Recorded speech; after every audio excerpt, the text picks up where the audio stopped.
Welcome, everyone. My name's Karim Rushdy. I'm honored to be in this Nancy Campbell Academy podcast one more time, and maybe not the last time. Today, we have with us a man of mystery, an international legend, a father figure, a leader, a follower, a husband, a man of faith, and someone who's slightly crazy for having a school for 30 years. Now you're talking. This is Mr. Gordon Naylor. Well, thank you for that dramatic introduction. How do you feel today, my good crazy friend? Oh, I'm feeling pretty good, actually. That's good. So we caught you on a good day. Yeah, I think so. That's good. Always rebounding. Amazing. So we're sitting here in Fresh and Free Studios inside of Nancy Campbell, as you can see by these speakers and records behind us. And this room is significant for you. This room has history for you. Used to be my bedroom. That's a zinger. You got to expand a little bit. Well, it is true. In fact, when we started the school, originally this school had been, was going to be made into a bed and breakfast, and it had a lot of rooms. It used to be the Y, and the owners had this section as their master bedroom. So, of course, it was actually smaller. We've included another room in it now. So some walls have been removed, but basically it was the same room. So that's it was where we ended up. And so when you first started the school, you moved in with your wife, Ellen, and your 5 children. Yeah, we had to sell our house in St. George in order to buy this building. And so we came here. And the idea was to start the school, have our kids go to the school. We started it for that reason, as well as other reasons, but that was a major one. So it was a major decision to shift the whole family from our home to a school that would become a residential school. And at that time, therefore, my wife and I had to be the dorm parents that were going to look after the residential students. And also, I was the principal and teaching. So there was, and snow shoveling, as well as other things. So it was sort of like you had to be the jack of all trades to begin. That's where the crazy part comes in. That is. Not everyone decides to put themselves in that scenario on purpose. That is true. I have to admit, I wasn't sure I'd make it through when I was shoveling snow. I had not heard too much about the amount of snow that came in Stratford. It's not as bad these days as it used to be, but I remember outside shoveling and thinking I could just drop here and that'd be the end of it, because by then it was like a mountain full. So you would have to put in a shift as the dorm parent, which can be intense, I know from experience, and then you'd have to shovel the snow and then cook the breakfast. Well, I didn't. Actually, else cooked the we breakfast. did have somebody that came and started the cooking. Okay. Thank God. Okay, and then but then you'd have to be the principal.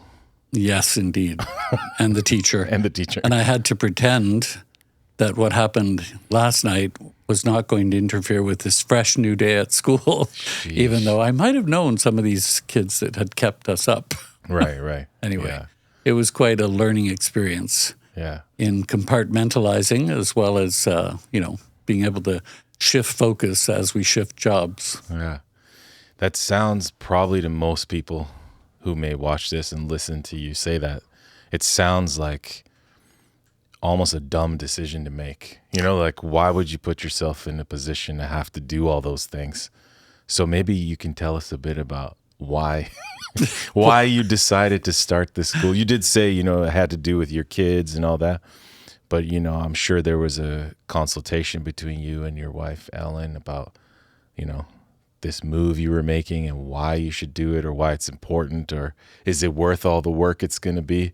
Or maybe you didn't know all the work. Like, if you don't mind, we could share a little bit about that. Sure. Yeah, I think Well, at the time, I was operating treatment homes for abused children and youth, and that was primarily the job that I was doing. I had been working for the Catholic Children's Aid as well in Hamilton, and we had moved to St. George, and it was a small town of 1,000 people, and it was a very nice community. But when my daughter left that community and went to the high school, it became really clear to me that the social kind of intellectual milieu was a bit problematic, or quite problematic, or it wasn't as clear to me as when she told me at the end of grade 9 that she didn't want to go to school anymore. She'd rather quit. And she was a smart girl, so I said, well, what's wrong? And she said, well, the teachers don't want to teach and the students don't want to learn, and I'm not sure who's to blame. And so she didn't feel that there was much of a dynamic learning going on. And she said, and the social stuff is all about sex, drugs, alcohol, and backbiting, and I can't do that for the next 3 years. So she said, I don't know what to do. So then we sent her to a school out west, the Maxwell Baha'i School, and at that school, she really started to flourish, although she missed being home, and we, of course, missed her a great deal. As you mentioned, I have 5 kids, so I started thinking, well, I would go out to see her frequently because she, would be homesick, but didn't want to come home because she was enjoying the school, but wanted to be home because she missed the family. So we were going back and forth, and I noticed there were a lot of kids there that also whose parents couldn't necessarily visit. So usually when I went, I'd take a whole bunch of them out to dinner and we'd talk. And I just got into asking them why they found this so different, and they seemed happy about their learning and were excited about their lives. And I thought, okay, whatever's happening here, it's a good thing. And but that was kind of the extent of it. And I committed that, okay, our kids are going to have to go there. We couldn't really move out to BC because, as I said, we're operating treatment homes. We had families depending on us that were working for us, as well as, kids that we were looking after. So that didn't seem responsible. So I went to a national convention, and there was a lady on my right, and my brother-in-law was at my left, and she said to me, there's a beautiful building in Stratford you should buy and start a private school. And that was completely out of the blue. We were waiting for the show to happen, and that's what she said. And I remember turning to my brother-in-law saying, this lady is suggesting I start, she was a friend of mine that I had known for some time. And I said, she's suggesting I start a school. I don't know why she's saying that. And I thought it was quite humorous, actually. But then when I got back, she invited us to come and see it. She was a real estate agent in town, and she wanted us to come. So she was a friend, as I said, so we went for dinner when we came to see the building. We loved the building, but it was way out of our price range, and we said no, not to mention the fact that I hadn't really been in education in Ontario at the time. But then about a month later, she called again and said that they had dropped the price to half price, roughly. So we thought, okay, this is interesting. So that was about February, and we started the school by September. So it was a bit of a major, major shift. And I think maybe if there's one thing that I wasn't too aware of was, I tell these stories kind of frivolously or jokingly, but even though it appears I'm shooting from the hip, it was well thought out in terms of knowing what I was getting into and doing all the research to find out what it takes to start a school and, getting it all ready. And I think if there was anything that might have been better is not to start with grade 9, 10, and 11. But I wanted to do that because my daughter was going to go into 11, and that would mean she could be here instead, and I could learn from her experience where she was, as well as have her with us. And it was quite an adventure. So we had mostly our friends. We decided to sell our house, buy this instead, move our family here. And I had a number of friends that were not happy with education as they were seeing it. So we started with 19 students. And that was a little over 30 years ago, and it's kept growing since then. But because the building is small, I really decided that we should create a micro school, because as I looked at it, I thought the school should be integrated with the resources in town, like the library and the green spaces and so on. And so that was a different concept that, again, the building kind of inspired that idea that we could have roughly 120 students or so in this building. At the time, I was thinking we could have done that having residents here, but that became clear it wasn't the case. So we needed the whole building for that. But at one point, it was 140 students when we moved to London. That's wild. So it did keep growing. Yeah, because I've been in this building when there's like 90 students or 100 students, and it's pretty packed. Yeah. So 140 would have been tight. Yeah, it was. Super We had tight. to knock some walls out. Yeah. I've heard you say once, or actually I've heard you say many times, that something that's not in motion can't be guided. Like That's you need it. to be in motion to receive guidance. So I see that, you were living your life as a business owner, and it's a social business that's doing good in the world, having people depending on you and trying to find the best education for your kids, which may not look like what's considered the best education in the current environment and society.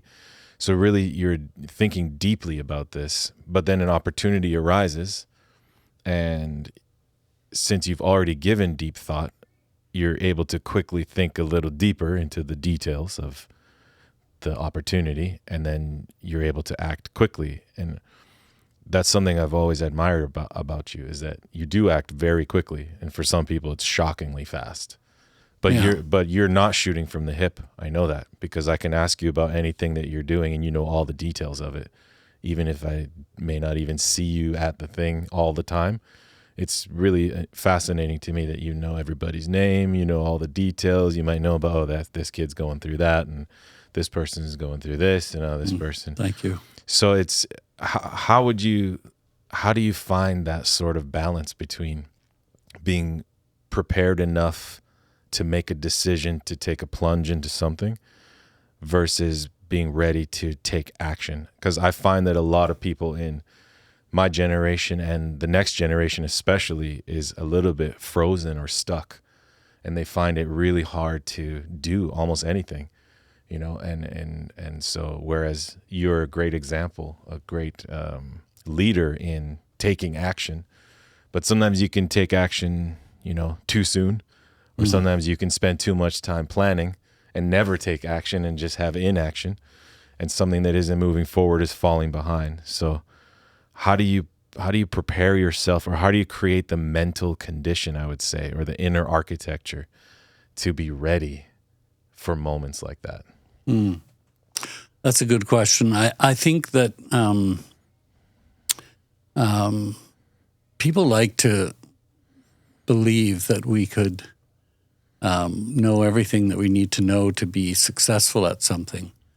But I actually don't think that's possible. So like you're saying, it's a balance between having, I always like to have plan A, B, and C. So if I do something, I want to know that if that's not going to work, then this is going to be the fallback, and that's just for my own security. That makes me feel, okay, I've thought through enough, 3 layers worth, to be able to pivot to something else if it has to be so.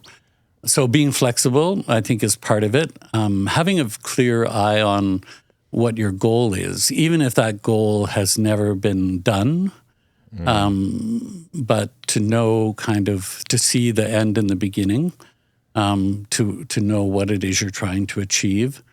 And I don't think we have to know how to do it as much as be continually consulting and reflecting on, where are we? Is it moving towards the goal? Does everybody involved understand what the goal is? So in the end, like with Nancy Campbell, I had a goal of, because I was working with so many casualties from the present system in my other work, it was pretty obvious what happens to the people that don't make it appropriate. And I felt there was a real need for moral and ethical education integrated into our education. So if that hasn't been done well, then obviously we don't know how to do it, or we see other results. So if we don't know how to do it, then we have to do action reflection as a way, and also adding knowledge along the way and learning along the way. So I don't feel like you have to know all the steps that you're going to go through, because especially if someone hasn't ever made them before. But to take on that responsibility, you do have to believe that that is possible. And then what would it look like? Well, we came to the conclusion that we wanted to have a school that would create individuals that would work in service to others, but do it in a wise way that would be would exercise wise judgment for themselves and others. Kind of like this twofold moral purpose of, transforming yourself as well as transforming the community around you to better things. There's a quote that I've come to really like recently that says, I bear healing in my wings and teach the knowledge of soaring. And when I hear that quote, I think, we're all recovering from whatever individual struggles we've had. And so that's bearing healing in the wings of the Creator. And so He's looking after some of that, and we take the necessary time to do what we got to do. But that's not where we end. We have to be ready to learn the knowledge of soaring, which is to go somewhere else, somewhere farther. And I think that's, to me, the kind of inspiration to have a belief that people are, my background's more social work, so I really believe in the capacity of people to act noble and to, work towards higher purposes. And if you believe that, then it's easy to recognize that most of the problems that are happening are, in my mind, structural or environmental. And that when you change those structures or environments, then people are able to flourish more. So if we believe it's not, so one of my rules when we started the school with the teachers was, okay, we don't blame the students. So we're the ones in charge of the environment. So then what are we going to do to make it better so that we could start to see what it is we're looking for? What do we have to do to support those changes? So that creativity of trying to come up with ways and means to do that, and just the positiveness about feeling that we're working with people that really want to do better, want to aspire to great things, which I think youth do, and not present things like we know everything about what we're doing, but we're striving towards these goals. I feel like people are always willing to support a process when we're honest and sincere about what's happening, and we have a clarity of purpose, and we have principles and ways and means that people can really respect and that they want to work with, that don't put them under some kind of strange psychological pressure to do things in your way or a certain way, but really allow for that creativity to include all and move it forward. So, I mean, I'm probably talking way beyond what your question was, but that's okay. But I feel like people's desire to be better is stronger than the forces that are negative. So we got good material to work with. The light side will always win. Yeah, and I think people, if we believe that, then we can always change things that could improve and lift us up. So sometimes I say to the students, we want to get somewhere, we're aiming for heaven, but we're going to try to get somewhere between heaven and earth. And whatever happened before, we're standing on the shoulders of that, but we're going to have to do things differently if we expect a different result. Right. So I think youth love, truthfully, I think they love building. They love building things that are new. And I feel like the social structures that have to change in the future, at the top of the list, education, really could be done in a very inspiring way. And I think when that happens and when people are committed to that, going to work in a place like this is like just always a surprise, always joy, always. Yeah. Doesn't mean there isn't striving and struggling for us to, maintain our unity, be of service to the community. But the gifts and the confirmations are the way. So I look at the opportunity for the building that the lady suggested. That's an opportunity. So I can walk away from that or I can walk into it. But if I'm thinking, okay, I want to work a little bit at the other end of the spectrum, not the end where we're dealing with casualties, but the end where maybe we create some people that could manage things better in the future and we have less of this, then I want to walk in that way. And, that's just seemed like a confirmation to me. And the fact that it was possible to do, even having to do several jobs at the beginning, it still was worth it because I had the goal in my mind. And I wanted it for my children. I was sure that others wanted it for their children. And that's proven to be the case because we were sincere about what we were trying to do, even if we didn't know what we were doing, but we knew basic guidelines and principles of how we're going to get there. Right. Wow. So it seems you're really driven by this noble purpose or this noble goal. And so any struggle that presents itself along the way is worth it. Yeah. Because you're striving for this greater thing, kind of like the soaring. Yeah. Or the someplace between heaven and earth.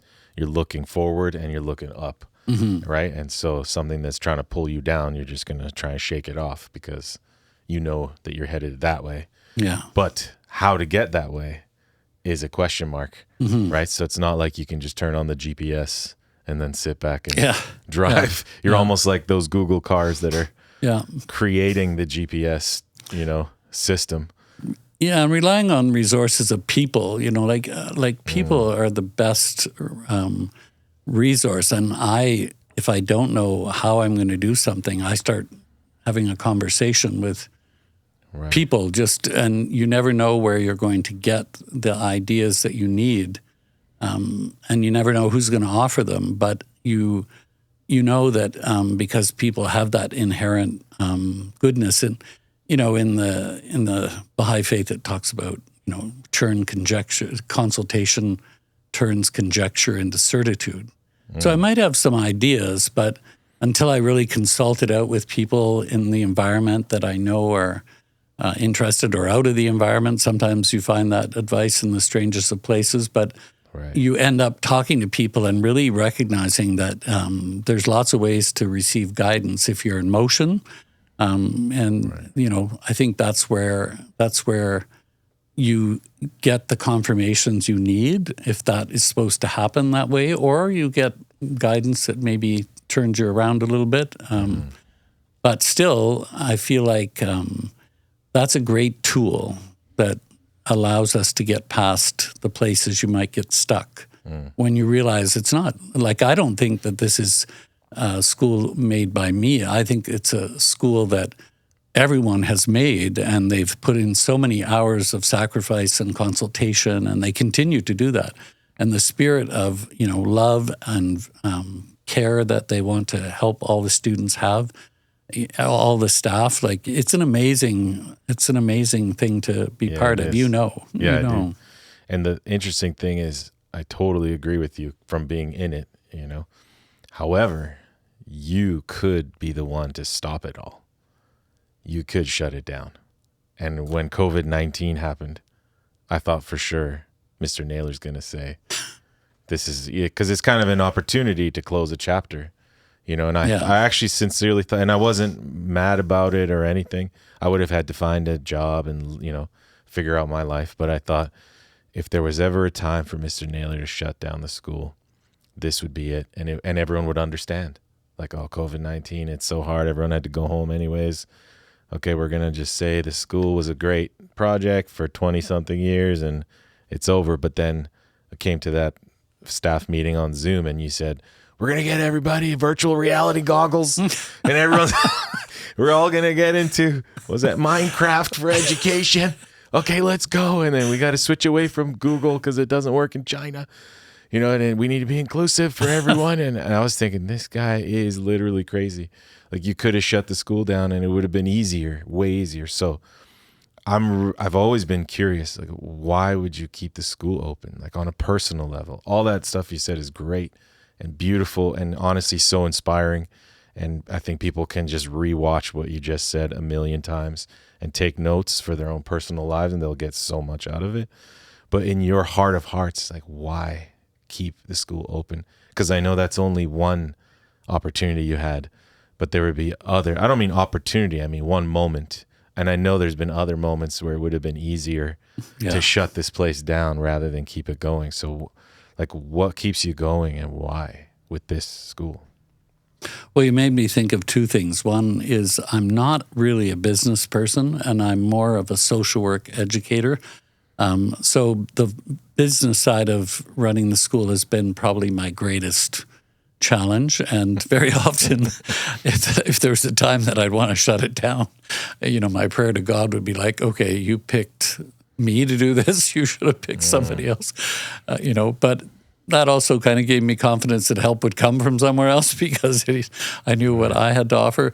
But those obstacles were like miracles for me to overcome that I thought, you know, I might have predicted some failure, but I kept going. I remember telling my friend, I'm a bit like a donkey, you know, I just keep going in the same direction no matter what happens. And unless somebody hit me with a 2x4, and then I still may not have noticed I should have been going to the left. But, you know, it's kind of like a thing of just, you know, striving and struggling, which I think is a quality where we really learn from that. And I think as long as you're going, like I always felt, as long as you're going towards a noble goal that has to do with the uplifting of people, then you're either getting confirmations or it's going to be really clear that that's not the direction that you should be serving in.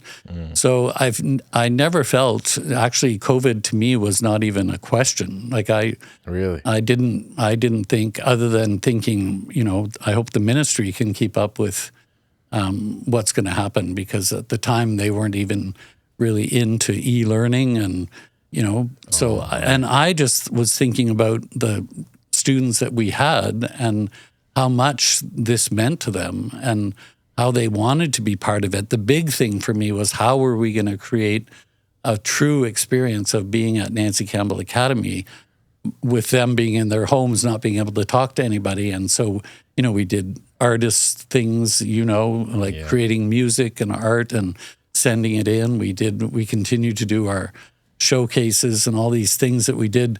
So it was actually, I remember after the pandemic, that one student came to the school who had graduated, had actually never been to the school because they started and then COVID hit, and then they had the 2 years, and they came later to come to, you know, they came all the way to Stratford from China to say that they wanted to see their school, you know. Wow. And I thought, this is really quite fascinating, because they felt, you know, they wanted to see the people that they had seen online. And all of our students succeeded in continuing with their credits and graduating on their time. And we had amazing virtual graduations, and we did use our goggles and all those things we were doing. But I think the spirit of the teachers also was always, okay, well, you know, let's move this, trying to make it interesting and dynamic, because education needs to be uplifting and fun as well as producing good academics and still carrying out whatever services we could do for each other. All of that still continued. And, I would challenge anyone to say that the people that graduated there felt less of a graduate than the ones that had actually come here. So it was to me, again, it was like, this is just a bump in the road. And your mom was the vice principal at the time, and she was all in for having everything work well, and she did a great job of keeping the spirit up. Shout out to my mom. Yeah, shout out to Miss Flanagan, who really was, again, it's always your greatest resources are the people that you work with, and the fact that they're committed to the spirit of what you're trying to do, and they make sacrifices, but it's all a joy, because the secret of sacrifice is there is no sacrifice, right? You just get bounties by being willing. Yeah. And so I was very inspired by it. And I feel like I remember my finance director a number of times telling me, you've got to close the school. There's no way that you can do this because, literally millions of dollars have been spent in this, and I'd be growing my other work so I could help with this more. And I remember him saying to me one day, you don't know that the school's supposed to continue, because I'd say, well, it seems like the creator wants the school, and and he'd say, well, how do you know that? You don't know that. You can't speak for that. And I said, well, actually I do, because I know that I wouldn't want to be doing this on my own. If I wanted to think what I could just look after myself, this would not be the list of it. You think I don't know how to spend money? If I wanted to, of course I do, but that's not the way we have to think. We have to think what can be done with what we have to improve the world. And so I feel like it was just always very clear to me that this was not my thing. This is the thing that needed to be done. And many of us are doing it because it's helping people. And it's very exciting to look at. We just had our 30th anniversary, and to see across the world where all of our graduates are and the things that they're doing, seeing that, 95% of them get to go to the university of their choice when they graduate. Yeah. That's an amazing statistic. I remember sitting at a Canada Day dinner with some judges on the Millennium Scholarships when they were happening, and she said, somebody told me that, whenever the Nancy Campbell students apply, then, you should take them give them the scholarship because they, in terms of service that they're doing, they blow others out of the water, so not that I wanted to blow others out of the water, but just the fact that recognition of the service that the students did and how much that helped their learning in university. So they were seen as good students that wanted to make a difference. And we just had a PhD study done from a clinical community psychology point of view. And I was kind of fascinated by one of the findings, which I hadn't even thought about. And that was she identified that there's constant conversation between the teachers and the students about what are they going to offer the world, like what are they going to study and what service could they render. And she said because of that dialogue, she felt it gave all the students this sense of purpose and a clarity about where their talents lie and what they want to do. And she took this as very significant because she felt that it's sort of like that wasn't a conversation that was continuous in other places. And so students didn't necessarily always know where they were going. And that sometimes it led to a sense of indifference instead of commitment to contributing what it is you have to offer. Well, that's really fascinating because as you were talking before, I was thinking you seem to have this dedication to the greater good, you could say. Yeah, and that is actually a massive driving force behind a reason why you're not shutting things down or not quitting. Choosing to keep going is because it's for the betterment of the world. Yeah. It's not just your thing. Whereas a lot of us in our society are thinking about what I can get from this world. Like, what can the world give me? Even job selection, everything is all about what can I get out of it rather than thinking, what can I offer? What can I give to the world? Yeah. So that's really, really beautiful. And people aren't always willing to make some sacrifices for the common good. And I experienced that a lot when I was opening treatment homes. People didn't want them in their neighborhoods. And, the NIMBY kind of thing. And it was like, it just became clear to me that if you arise to help the downtrodden, you are treated like them by the community. And that was quite a shock, actually.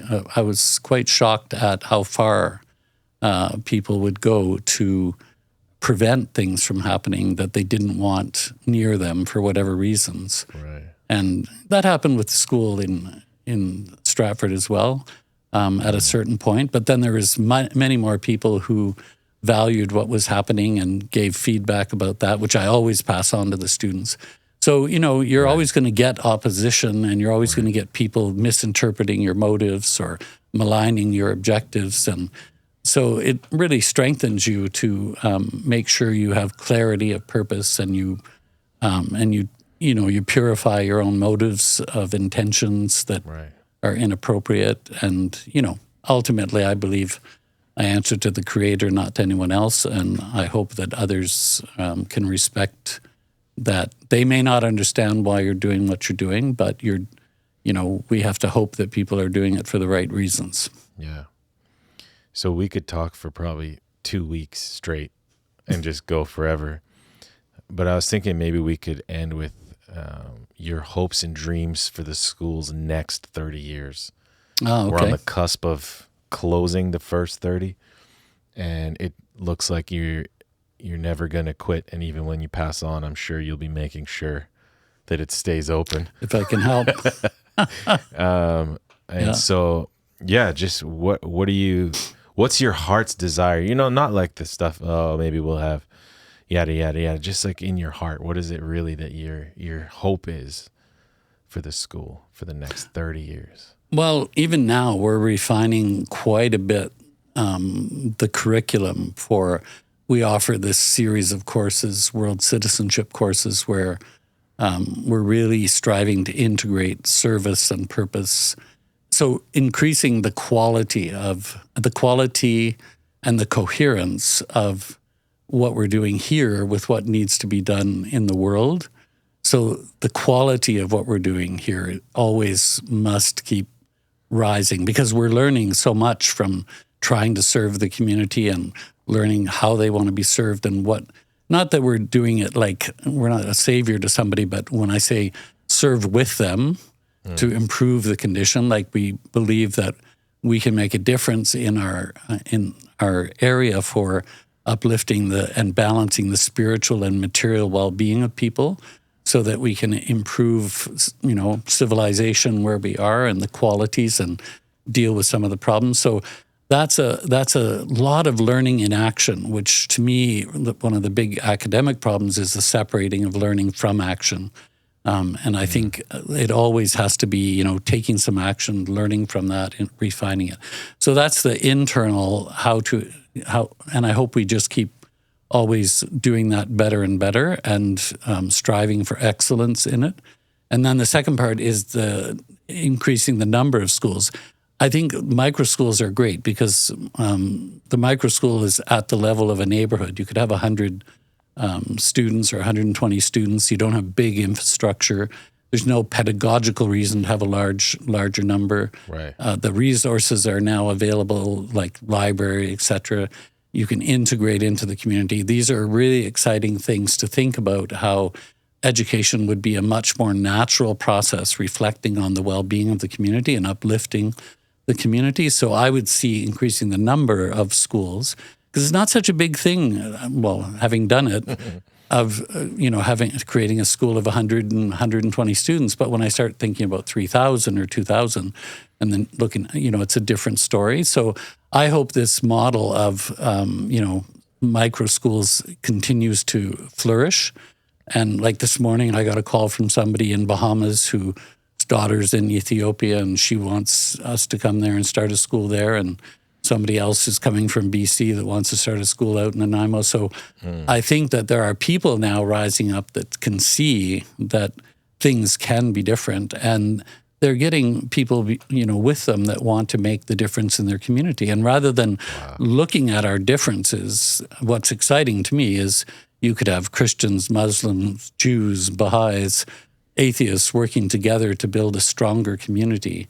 Defining spirituality as that which gives meaning, and looking at what are the aspirations of this neighborhood for their children and what they want to see, instead of looking at what's falling apart all the time. And once we start to do that, I think things start to change. And then we'll have learning laboratories developing everywhere. So the process to me is really important, and the multiplication of that makes it much more viable. Like when I started treatment homes, we'd do one, and then there were needs of kids, so we'd respond very organically and do another, and then another and another, to now we have 40 different homes serving a wide range of populations. So, once one happens and you've developed an inspiring level of commitment and results, then it becomes much easier for people to think, okay, well, not that we'd want to replicate the same things, because every neighborhood, every community would be different. But the idea of creating a school that, our kids want to go to, don't want to stay home when they're sick because they don't want to miss what's happening. Right. They have a, such a desire to be there, and that all the staff want to be there all the time. These are the environments that inspire, and I feel like we have a way to do it, and whatever your background or belief system, and I think we can look forward to very exciting things in the future, because young minds are much more advanced than when I was the same age or stage. So, we got so many resources that are changing the world, and we've got to move away from not dwelling on the unpleasant things of life and focusing on our aspirations. Soaring. Time to soar. Time to soar. And I know you really well, so I know that at the core of all that is also the arts. The arts. And arts is an integral role and part of the whole puzzle. So, and if you didn't bring that up, that would have been very disappointing. Yeah, that would have been a total failure of a podcast. We would have had to refilm the whole thing. So I was thinking we could end this podcast with a little freestyle rap from you. Jeez. Well, I'll let you do the freestyling. But what I will say is that the arts actually, to me, are central to the inspiration, because there's this quote that says the arts are capable of spreading things in an uplifting way, far better than cold rationalizing or convincing argument, but inspires the hearts to want to move behind things. So I hope Mr. Rushdy, he always gets me to do, he raps. It's one of his favorite things. Yeah, we're doing it right now. It's happening. So I'll do the one that I did. Okay, sounds good. Because that's become famous in the Caribbean, because he gets me as the principal and the principal of the school, who tends to be better. But anyway, we'll do the, Yeah, you got this.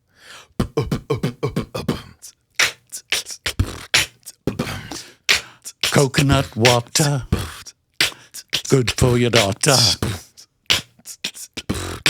Coconut water is good for your doctor. Keep on soaring. Don't be boring. That's it. Yeah.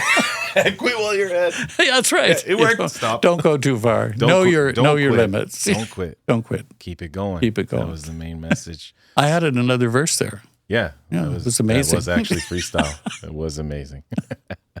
Well, thank you so much, Mr. Naylor. I know we could talk forever about these things, and I'm honored to be part of the school. I'm honored to know you, and I'm honored to continue to work alongside you. The feeling of love and gratitude is also mine. And it's been such a pleasure working with you. God bless you. You bring out the best in me, Karim. Yeah, the freestyles. And shout out to Bennett on the camera, crushing it. Tune in to the next episode. Make sure you subscribe, hit the like button, follow the Instagram.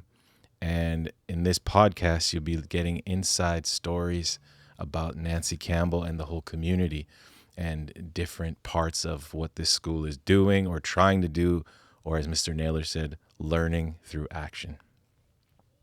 Thank you.